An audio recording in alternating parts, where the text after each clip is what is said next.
Vector को आप multiply कर सकते हो रियल नंबर से, या फिर वेक्टर्स, लेकिन यार चलो क्या ही बताओ, कहने का तो मतलब ये भी है ना। ये मैंने 2 बार वेक्टर वेक्टर क्यों लिखा, एक बार जब वेक्टर को वेक्टर से मल्टीप्लाई करते हैं तो उसका तरीका अलग होता है, डॉट प्रोडक्ट, और दूसरी बार वेक्टर को वेक्टर से मल्टीप्लाई करते हैं लेकिन अलग तरीके से करते हैं तो उसको क्या बुलाता है, क्रॉस प्रोडक्ट, है ना। तो फिलहाल मैं यहाँ पे थोड़ा सा कंफ्यूजन ना हो जाए, तो अगर वेक्टर को वेक्टर से मल्टीप्लाई करा तो डॉट प्रोडक्ट कब बोलते हैं बताओ। अच्छा,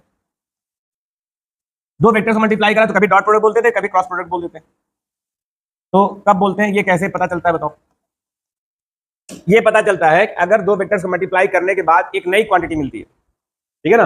अच्छा, वेक्टर्स को ऐड करोगे जब तो सेम क्वांटिटी मिलेगी, सेम का मतलब क्योंकि सेम वेक्टर को सेम में ही ऐड कर सकते हो और सेम में ही सब्ट्रैक्ट कर सकते हो, ये भी रूल्स है भैया। आप वेलोसिटी को वेलोसिटी में ही ऐड कर सकते हो और वेलोसिटी से ही सब्ट्रैक्ट कर सकते हो। मैंने कहा था ना, हाथी और घोड़े को ऐड या सब्ट्रैक्ट नहीं कर सकते, ठीक है ना। हाथी को हाथी से कर सकते हो, हाथी घोड़े को घोड़े से कर सकते हो। तो अगर ऐड करा 2 वेलोसिटी को तो वेलोसिटी ही मिलेगा और सब्ट्रैक्ट करो तब भी वेलोसिटी मिलेगा, ठीक है। एडिशन सब्ट्रैक्शन तो हमेशा सेम क्वांटिटी का सेम में ही होता है, लेकिन मल्टीप्लाई जो है ना वो आप सेम का सेम में भी कर सकते हो और सेम का डिफरेंट में भी कर सकते हो। जैसे electric field vector quantity, area को भी, ये सारे वेक्टर का वेक्टर में मल्टीप्लिकेशन है, तो कब इनके बीच में डॉट लगेगा और कब क्रॉस लगेगा, इतना तो यार ये याद रहेगा ना। ये किसका फॉर्मूला है, फ्लक्स का है ना। ये किसका, आर इंटू एफ किसका होता है बताओ, टॉर्क होता है। आर इंटू पी क्या होता है, एंगुलर मोमेंटम, एंगुलर मोमेंटम। अब यही बताएंगे कि यहां डॉट लगेगा कि क्रॉस लगेगा, कैसे।